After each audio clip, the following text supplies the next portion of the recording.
So good afternoon. This is Andre Marcoux. I'm the director of the Roundtable on Climate Change and Sustainable Transition from Brussels.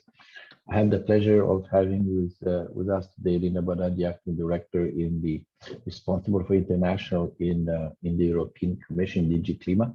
Welcome, Elina, and thank you for taking the time. I imagine that at this point, being back from Glasgow, you're probably want to take a mental break for some of these things. Maybe you're not allowed to because the life goes on, but we appreciate you taking the time, because I know there's a lot of demands on the time of you and your colleagues.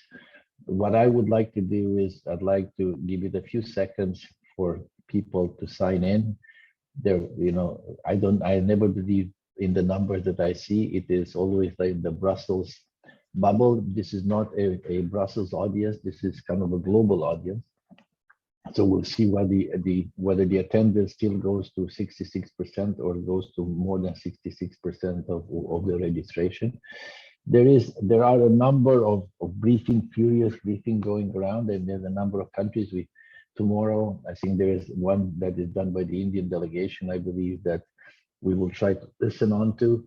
So there is a stock taking going on, and for people to hear what the reaction is back home.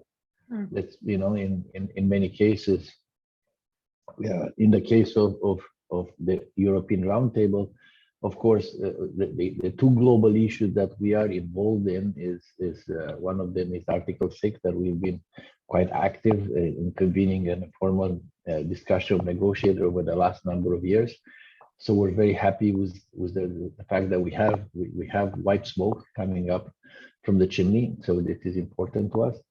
The other one is response measure, which has a much more political connotation, and it is related to some of the other measures that are emerging now around the world.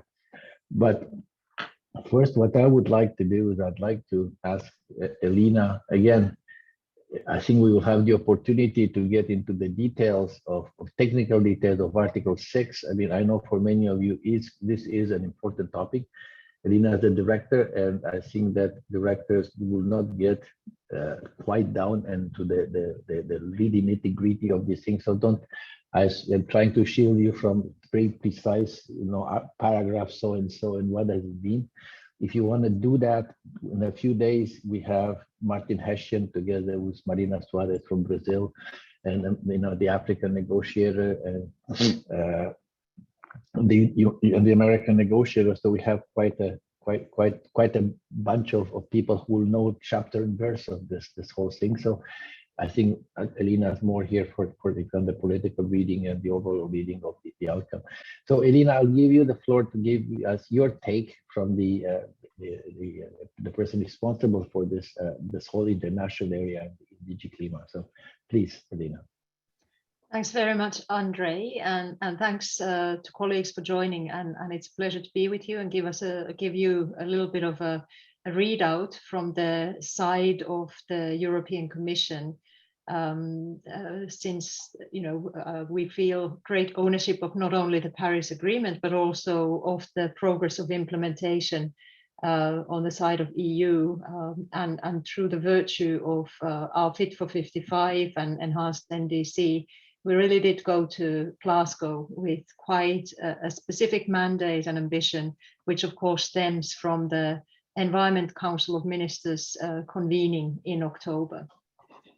So for the EU, if we start on the objectives that we had, we set ourselves pretty clear objectives, three if you like. First, our first objective was to put sufficient pressure on parties to step up their commitments to cut emissions within this decade, with a view to keep the 1.5 degrees goal within reach.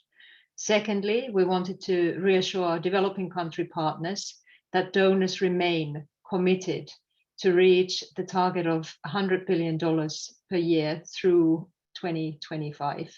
And thirdly, and very importantly, we of course wanted to complete the rule book enabling a transparent implementation of the Paris Agreement by all parties.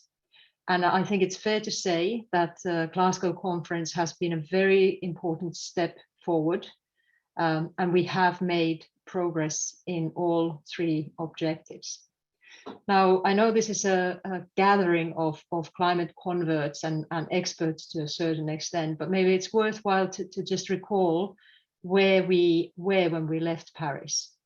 Because under the Paris Agreement, the 195 countries that have ratified have set a target to keep average temperature increase well below 2 degrees, with pursuing efforts towards 1.5 degrees.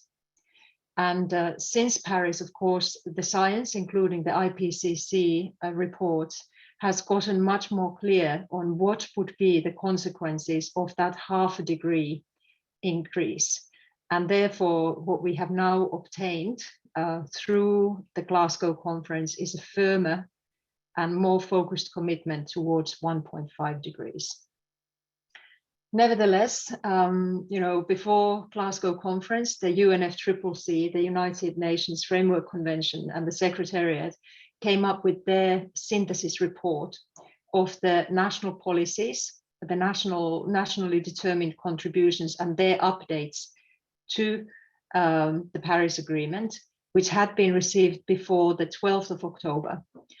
In this synthesis report, it plotted a course to a 2.7 degrees global warming.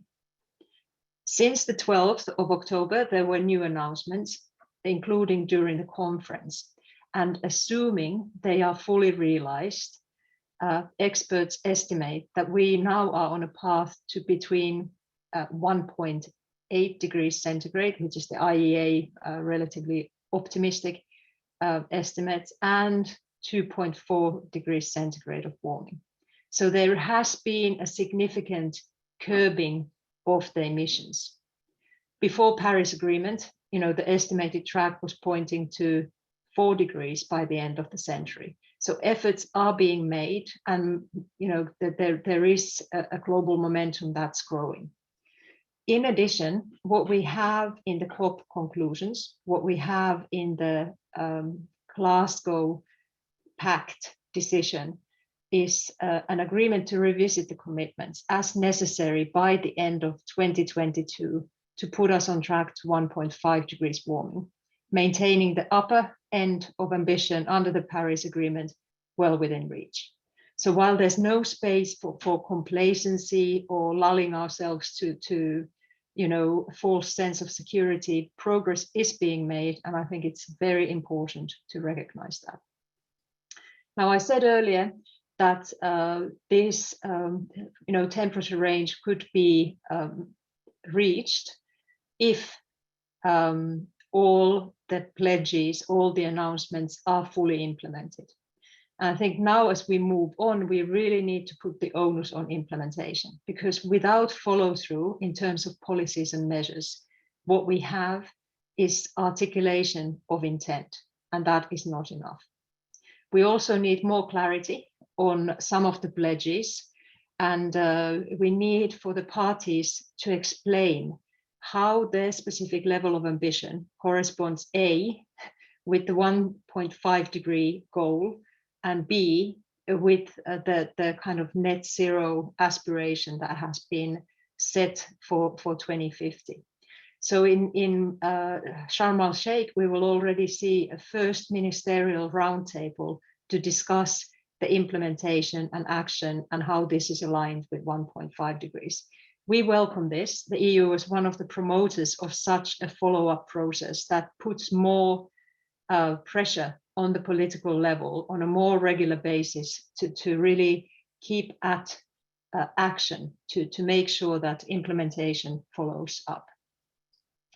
So looking ahead, we can say fairly that there's a clear collective resolve to pursue efforts to limit temperature increase to 1.5 degrees. What I think is also important to note is that there's this additional guidance on how this further ambition should look like. So there's the 2030 global reduction target of 45%.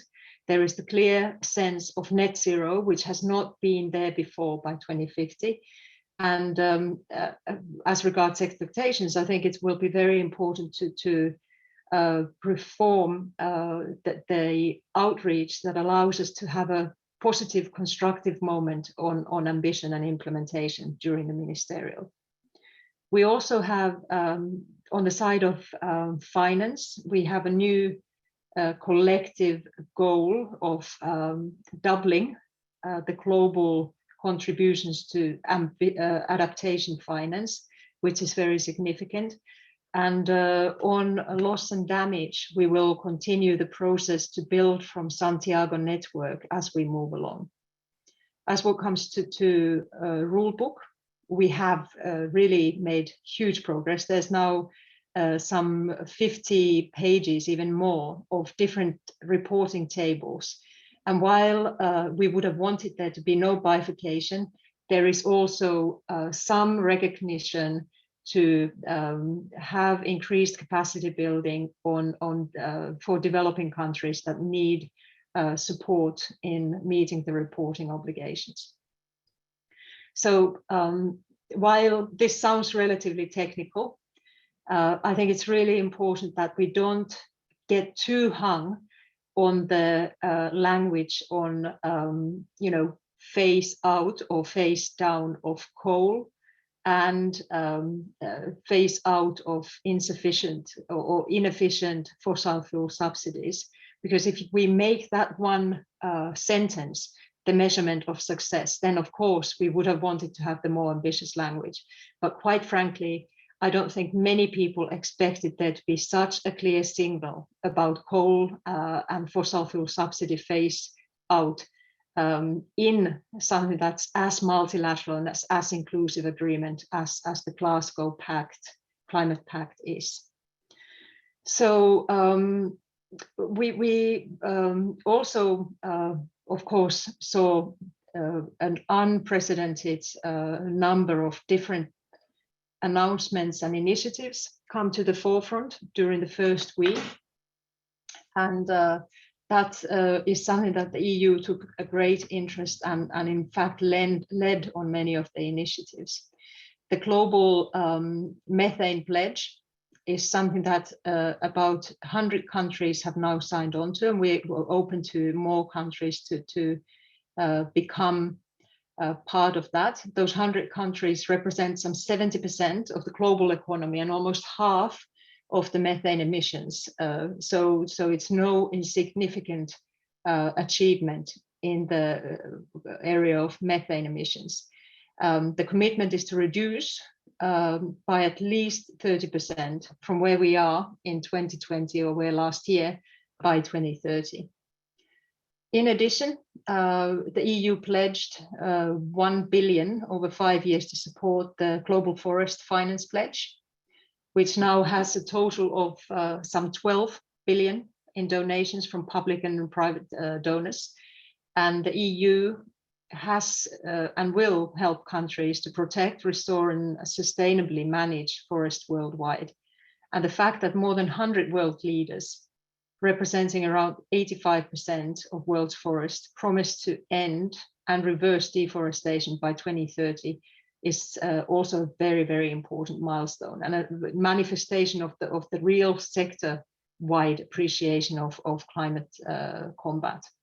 Now, some countries, many of these announcements were cooked up and finalized in the last stretch leading up to the Leaders' Summit. So some countries are now revisiting whether or not they were really in a position to endorse them. But by and large, we have had solid commitments that will remain intact. What's also something that we're quite proud of is how the European Union, together with South Africa, France, Germany, United Kingdom, and United States of America, launched a Just and Energy Transition Partnership, which concerns South Africa and energy sector. And the idea is here to accelerate the decarbonization of South Africa's economy at large, with a focus on the electricity system. Now, the initial commitment of 8.5 billion from all the donors for the first phase of financing will clearly not be enough, but it will help South Africa achieve the ambitious goals set in the updated nationally determined contribution, and hopefully crowd in additional private sector resources. One other thing that the EU was able to do was to announce a donation of 100 million euros from the EU budget, the Commission's side, to the UN's adaptation fund. And that makes it the biggest contributor to the total record of 351.6 million, which was the total mobilization during the Glasgow COP. US also contributed or pledged $50 million, and several EU donors were among the ones who provided for this record fundraising in the context.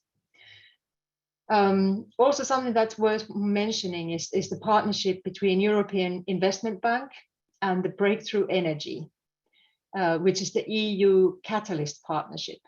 This partnership is intended to mobilize up to 820 million euros between 2022 and 2026 in order to accelerate the deployment and rapid commercialization of innovative technologies. And of course, our objective is to help deliver European Green Deal ambitions and the EU's 2030 climate targets. And the idea is that the public money, the euros invested there, will leverage threefold in private funds.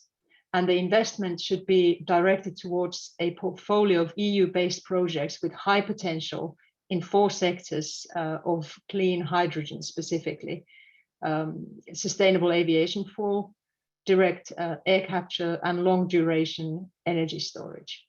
So in addition, there were UK presidency-led pledges and announcements, such as the Just Transition Initiative or Declaration, where the EU was very much a part, and we want to be a part of somehow regularizing a policymakers' conversation in that space, because Just Transition is part of the EU's own policy priorities, and we see that at a global level, that aspect will definitely be increasing in importance. As we prepare or start preparing for Sharm el-Sheikh and the African COP, we already now know that there's going to be a lot of pressure on climate finance. In Glasgow, there were a lot of calls already for very prescriptive elements as regards the post-2025 climate financing goal.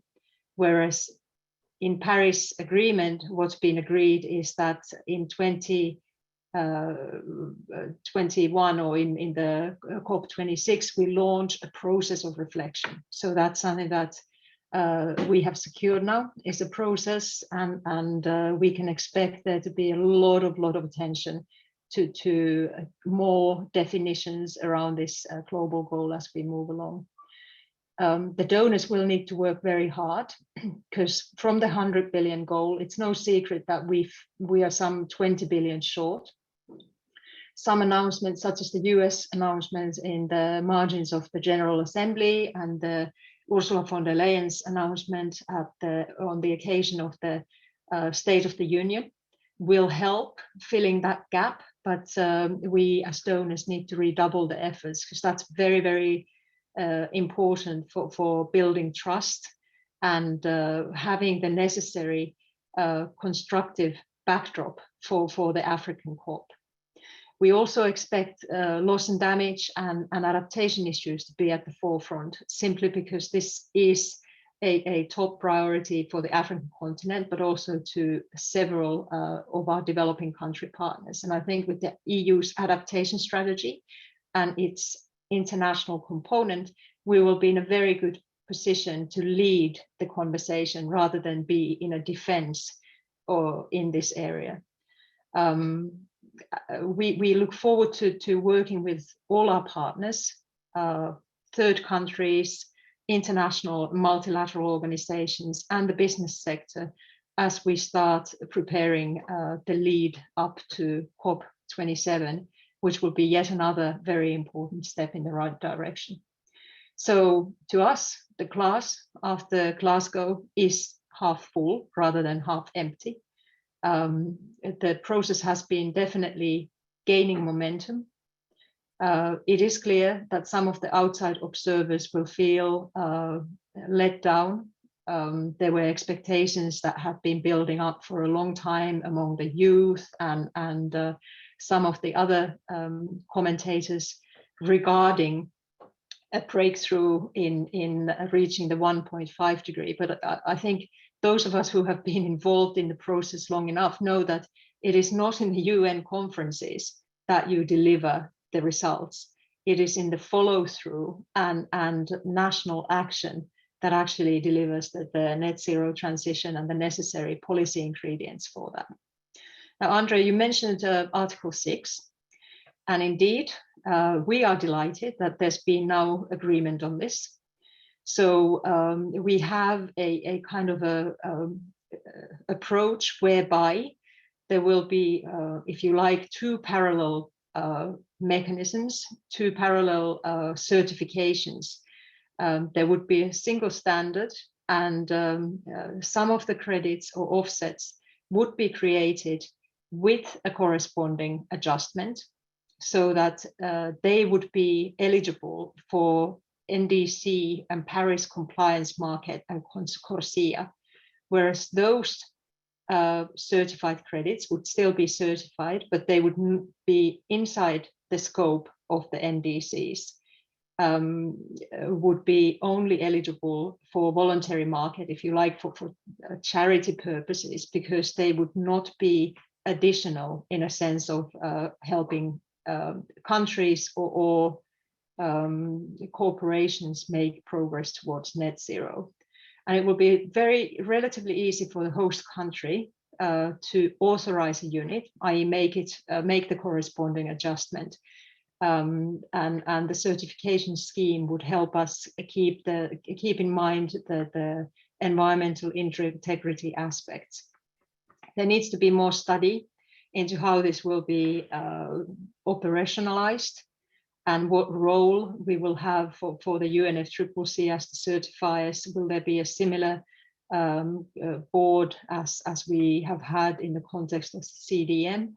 But while ideally we would have had just those offsets that have a corresponding adjustment, this allows for some flexibility and possibility for the countries generating offsets to use or profit from sponsorship, even though the non-authorized units would not be eligible for compliance as such.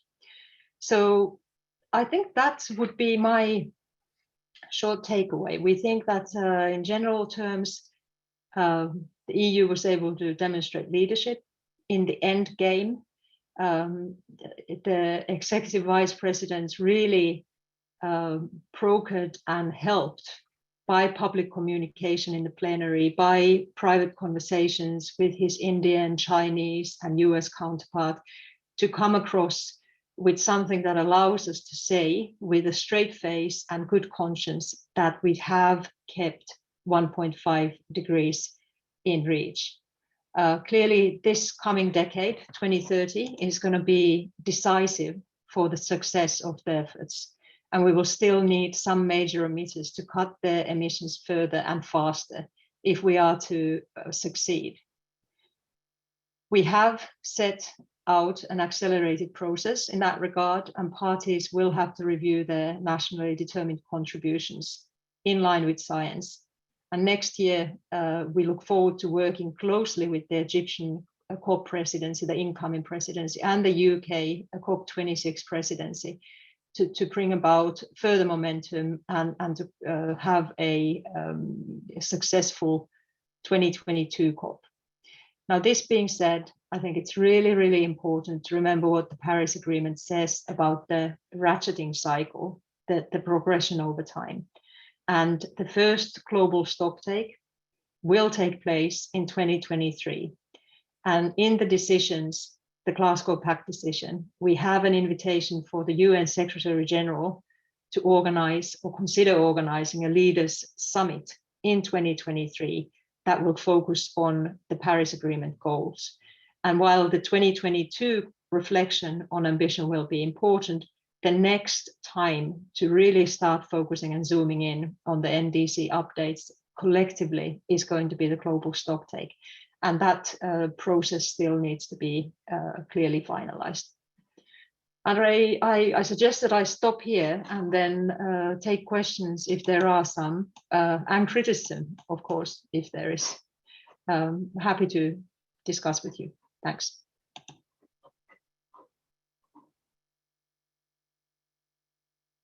Andre, you need to unmute. Oh, I'm sorry, I do this all the time to other people, but obviously I got caught myself this time. Can you hear me now? Can you hear me? Okay.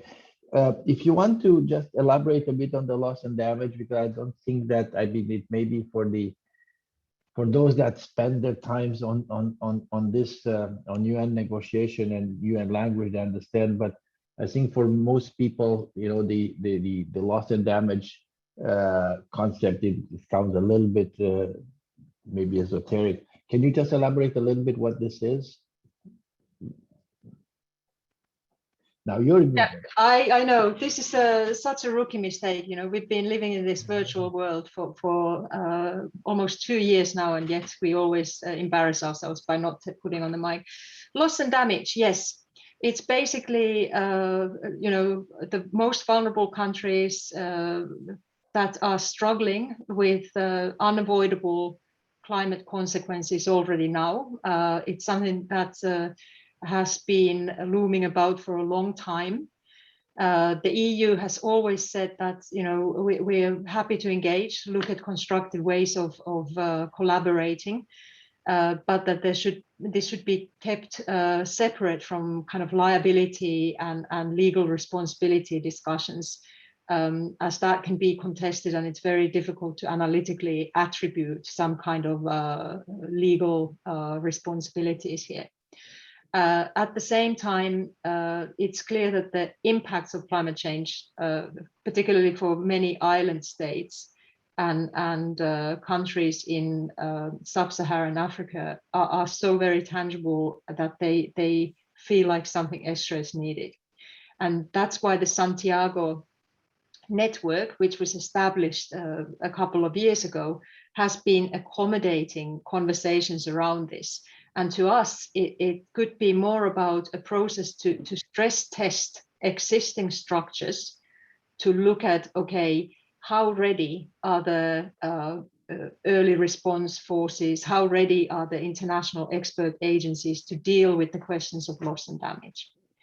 In Glasgow, the G77 group came up with a proposal which was to establish a new financial platform or a facility under the financial mechanisms of the convention, much like the Green Climate Fund or the GEF Global Environment Facility, to service particularly the purpose of loss and damage. And we are not convinced that that type of structure would serve the needs that have been articulated by our developing country partners, that it rather would duplicate and result in proliferation of different mechanisms, when it's not question about additional mechanisms, but rather targeting the right type of situations and problems with the right kind of diagnostic tools. But it's clear that this part of the conversation will continue, and the EU sees a lot of scope for further reflection with the developing country partners in order to make sure that we can make forward progress already in May at the SABSTA session, SB session, and then consequently in Sharm el-Sheikh. Elina, you're talking about the upcoming SABSTA session, the subsidiary body for implementation and the subsidiary body for technological advice, which happens in May. There's one paragraph here in this overall decision, Glasgow Pact decides to establish a work program to recommend a draft decision to urgently scale up mitigation, ambition, and implementation in this critical decade. So there seems to be something that is put forward to SBSTA, asking them to prepare to recommend a draft decision. So at the SBSTA, there will be a draft decision how to urgently scale up mitigation. Is this expected to be a new mechanism that will almost supersede the stock take, or what is the relationship? Because I think a lot of people are looking at it and say, well, we have the stock take. What the relationship with it is not an important, because that, if there is a further increase in ambition, then obviously that's going to hit the ETS in the EU and other things. Yeah, well, I think it's fair to say that Paris Agreement doesn't provide a kind of legal backdrop for annual updates of NDCs. What it says is that parties should be, feel free to update their NDCs at any given time, provided it meets the condition of progression over time and reflects maximum ambition. So no backsliding. What the Paris Agreement does oblige countries to do is to participate every 5 years in the global stocktake process. What the Glasgow Pact has established is a complementary process to that, recognizing that there needs to be more ambition and there needs to be more space for ambition conversation. And that is the SB is expected to come forward with the specs, if you like, for that kind of complementary process that would increase the activity on mitigation discussions between the 5-yearly global stocktakes, which is a mechanism, the ratcheting mechanism enshrined in the very Paris Agreement. And I think that process does kind of recognize that we need to do more as the science becomes clearer on the mitigation side. Listen, we were looking at, this was supposed to be the COP of Article 6, the rule book and maybe ambition. And then the Egyptian, I don't know what they bought into, but I think that now all of a sudden they bought into this ambition COP with this ambition, this particular draft recommendation decision will come up. So it's not going to be an easy one. I'm sure there's going to be a lot of people arguing every way you can. There's going to be SBSTA in the COP on operationalization, because you've got a plethora of things coming out, only if nothing else from Article 6, but from probably another number of other places we have a work program. So you have quite a few. You have the preparation of the stock take. So in beginning, it's going to be a heck of a complicated COP. Do you already see profiling what is going to be the priority? Having priority on everything is a great story, but how do you expect this is going to unfold? Because I can already see a UK presidency with the Egyptian presidency coming in. There's usually a handover sometime by March, April. How is this going to work out? Well, I think what we have seen is a very, very competent UK team. So we expect them to not sit idle. We expect them to fully support the Egyptian presidency and kind of follow the legacy. Of course, they will be holding the COP presidency throughout 2022 until we get to Sharm el-Sheikh, where the baton is formally passed. We will see what the timing of the pre-COP and whether there's going to be MOCA meetings, major economies forum, the Petersburg dialogue, which are typical processes that kind of relay issues forward at a ministerial level. In addition, Andre, I think it's very useful to note that the German G7 presidency and the Indonesian G20 presidency, because as we've seen during this year, the language that was secured in G7 and subsequently in G20 was a very clear indication of the political tone that was then reached in the COP decision itself. So there is definitely an interplay between different processes. It's going to be a challenging COP. I think our finance negotiators would agree that finance is certainly going to be a key issue, even if it's not on the agenda of the actual negotiations, as you know, there's no specific deliverable or whatever. I've been in sufficiently many COPs to know that the question of financial commitments, delivery, transparency, they will always be among the most complicated and most contagious topics. And with the Africa COP and with us being a little bit behind on the 100 billion pledge, the pressure will be on to show further delivery, further progress in bridging that gap. And of course, we will continue the conversations on the post-2025 goal and the process leading to that target and agreement. Certainly, before I pass it on now to some of the questions, the last remark that I would make is certainly going to be interesting to see, because you have two upcoming COPs in the Arab world, in Egypt and then in the UAE. So that is in the Arab League. So that is going to be certainly a very interesting dynamic, something that probably wouldn't have imagined maybe a decade ago. So it's very encouraging to see that. There's Urmi Goswami. Urmi, I promoted you to speaker. If you want to introduce yourself and ask the question, and then encourage others that have put their question in the chat to actually take the floor, because that's a heck of a lot more fun rather than writing emails to Elina. So Urmi, do you want to start, please? Yes, good evening, and thank you for this opportunity. I have a couple of questions, but first let me introduce myself. I'm Urmi Goswami. I'm a journalist. I'm from the Economic Times in India, and I was at Glasgow. I have, as I said, a couple of questions. One is, you mentioned about the inability of developed countries to meet their 100 billion target, and that, of course, is an issue. But I'm wondering, given the strict specificity and all the little sort of sort of checkpoints created on the mitigation side,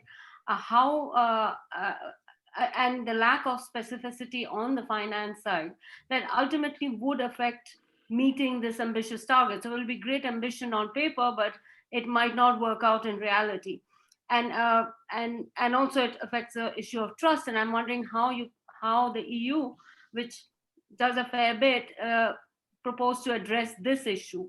And perhaps even separate itself from its less ambitious partners in the developed world. The second question I have is on, of course, the famous phase down, phase out phrase, but more importantly, we are given to understand that India had earlier in closed door meetings asked for suggested phase out of fossil fuel completely. And given again that the EU has a 2050 net zero target, this would be in line, such an idea would be in keeping with what the EU wants. I'm wondering why that kind of a phraseology didn't get more support, and do you think that is something that can be worked towards, like a full-on phase out for fossil fuel, at least in the agreement, which would be a benefit?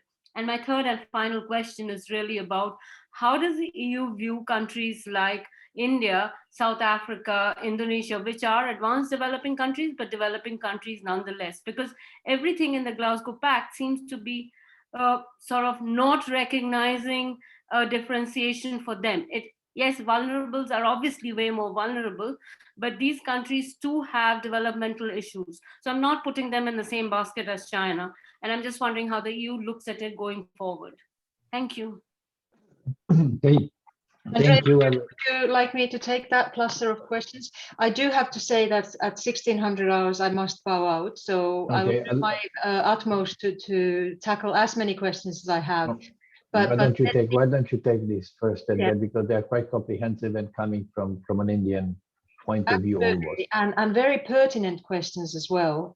So on the finance side, indeed, for mitigation, we have set a clear kind of process, if you like, to consider ambition with different checkpoints and different levels of expectations. I would argue that on the finance side, we have done the same, but it's outside of the text of the climate pact, perhaps. there is this delivery plan that was put together by the donors group. It was led by the Canadian Minister Wilkinson and the State Secretary Fleischbach from Germany. And it charts the donors' kind of commitment and view of how we're going to be moving forward, and already stipulates a very clear expectation for us to meet the 100 billion goal no later than 2023. Of course, we are doubling our efforts as we speak, but the fact that that there are different elements to climate finance, there is the kind of overall ability of donors to mobilize ODA type of resources. There is the ability to leverage funding in, but there is also the capacity of the most needing countries to absorb climate financing. So all of this requires thought, and of course the role of the MDBs will be increasingly important. So I would invite you to look at the delivery plan. It's a pretty clear kind of pathway and very specific commitments into the steps that the donors intend to make to meet the goal. On the phase out, phase down, because of the COVID restrictions, the closed door conversations were very closed door. So I am not sure what version of text came about at which point.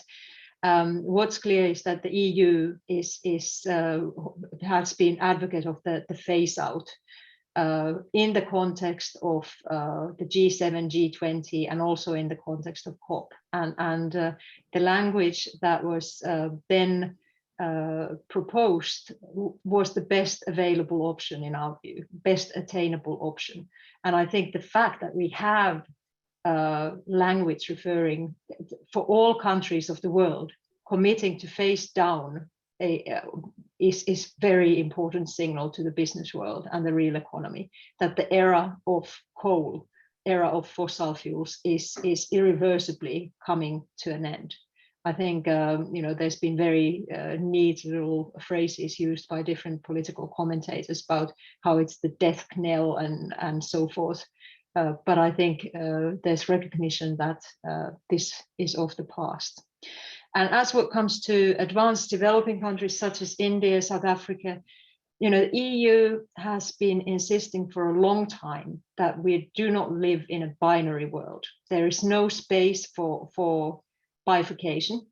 That may have been relevant in the 1990s at the time of the different conventions coming up, but it does not reflect today's contemporary realities. And that's why Paris Agreement, with the universal commitment of every country to do its best efforts in line of common but differentiated responsibilities and respective capabilities in light of nationally determined circumstances, was a major breakthrough, because we went from action, legally binding action by a few industrialized countries that account for increasingly small and diminishing share of global emissions, to action by all. So encompassing countries such as China, India, and South Africa in the undertaking, but also the Marshall Islands of this world that have made very, very ambitious commitments. So it is truly a universal basis for net zero transition. And similarly, in our bilateral talks, we of course look at the country on a case-by-case basis in designing our engagement, cooperation, and support. Very well, thank you very much for that. I have Tom Henry Hobhorn. Tom Henry, do you want to introduce yourself? But let's keep it to one question, not to three, because I think there may be others that would like to, and we have 15 minutes with Elina. So, yes, thanks. First of all, thanks for having the possibility to take the floor. I was just wondering, in the context of the German finance minister Olaf Scholz had put forward a proposal during the G7 meetings in May on it's a white paper basically on a global climate club, and I was wondering that would promote more ambitious targets and a broader carbon adjustment at the at the border outside of this club. I was wondering in which relation or in which context this stands to the European proposal on the CBAM. Is the European Union looking into maybe a more broader framework of climate cooperation, or is the CBAM the definite thing that will be pushed forward? Thank you. Well, we are at COP26, Elina, if you want to take this, but I give you out of jail card. I'm happy to reflect on this as well. You know, we've seen that, of course, as part of the G7 process, we have seen the white paper by Minister Scholz at that time, and it's something that has a lot of very interesting elements in it regarding ambition, the kind of prescription of what qualifies as membership fee or membership effort for the climate club. You know, we're ready to continue conversation on that, including in the context of the German G7 presidency next year. This being said, what we have there is a white paper. It's an idea that requires further development and further analysis, whereas with the EU CBAM proposal, which was adopted by the Commission on the 14th of July, we have a ready-made policy tool. And that policy tool is proposed to become applicable as of 2023 in the way of requiring data on carbon content of imported products. So there's a very clear concept there for the first 3 years, and then to start applying the levy on the imports in the selected sectors as of 2026. Now, the Commission always makes a proposal, which is then considered by the Council of the European member states and the European Parliament. So that process takes time. And of course, like any decision-making or policy process, that doesn't happen in a vacuum.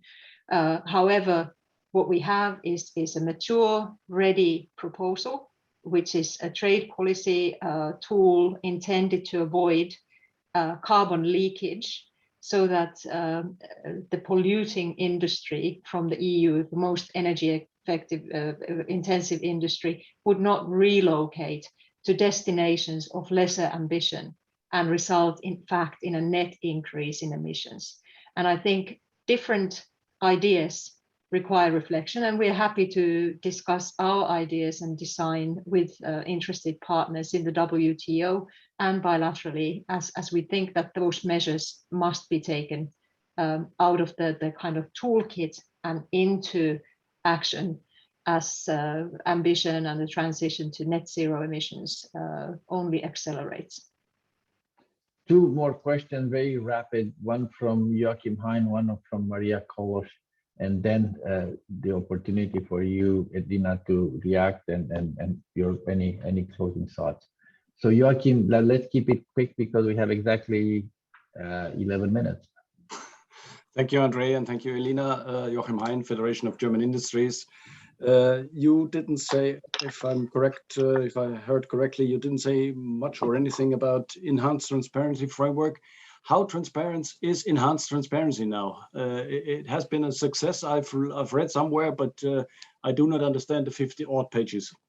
Thank you. And Maria, your last question. Hello, Maria Kolos from Refinitiv. I actually wanted to ask about Article 6, about time frames to operationalize it. Like, for example, when we can see first credits issued under 6.4, and also like what about voluntary standards? So it's clear about CDM, but for example, projects currently operated under gold standard and VCS.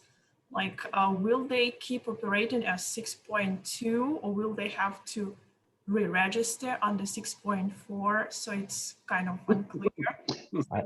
I think, Maria, I think that I probably, I don't mean to speak on behalf to Elina, but there's probably a much better opportunity to get very precise from Martin Heschen, probably, who's into the nuts and bolts of this. I think that but again, Elina, I don't mean to be patronizing in any way. So if you wish to respond to that, by all means. No, I think indeed that is for the Article 6 experts to tackle. What I will say that how early will we have the credits available depends on the kind of subsequent technical follow-up, and there's still work to be done in terms of the detail and how you actually make the necessary preparations for the certifications and the different board and screening systems. So very much a process ongoing, but I think Martin will be in a position to offer more detailed insight on these. I think you mentioned, Andre, that there's going to be a session with him, specific on Article 6. With the Brazilian, the American, the African. So it is in next week, early next week. It's on our website, certainly. So it's a bit of advertisement for that session. Yeah, I would encourage participation, because I think that is a very interesting space for European businesses as well, and industry to kind of look at, okay, what are the prospects for engagement and at what time would that become relevant. On Joachim's question, yes, well, transparency was one of those things that was very bifurcated before the Paris Agreement. So you had a completely different separated system that consisted of reporting requirements that were very stringent and detailed for the developed countries, the old industrialized countries, and a system of more voluntary and lighter touch for the developing countries. There was also a less frequent cycle of reporting. So what we have now is indeed a system that is a single enhanced transparency framework with certain flexibilities for developing countries that need the help. And the 50 odd pages of reporting tables are detailed inventory tables for different gases and how the kind of reporting on progress against the NDC target will be made. There's also going to be a system of peer scrutiny, etc. But transparency, I think, has been reached insofar as having a holistic and comparable basis to measure progress and success between the different countries. Thank you. The last, before you go, just as you close, what do you expect to bring to COP27? You brought the climate law for 55. People will be looking for presents. If I told you, it wouldn't be a present. It would be just kind of so. The EU will be bringing its strong commitment to implementation, to solidarity and partnerships to the table, and we will also be very much looking to engage with partners on the ministerial level in assessing how our own NDC meets the requirements of science and the net zero transition. And that openness to discuss should be an invitation for all our partners, particularly the major economy partners who still could find some space for further action to explain respectively what is it that they are doing. And of course, we hope to see some pretty exciting initiatives that we can announce on the occasion of the COP as well. Elina, thank you very much for taking the time again. We fought hard to find the window. We did find the window. I hope everybody that was here with a lot of questions. Time is limited, but thank you very much for taking the time. Invite all of you, especially those that are Article 6 and market wonkies, to join the next week. And with this, again, once more, thank you, and thank you to all of you. Have a good rest of the day. Thank you. Thanks very much, Andre. Thanks, everyone. Bye. Bye-bye.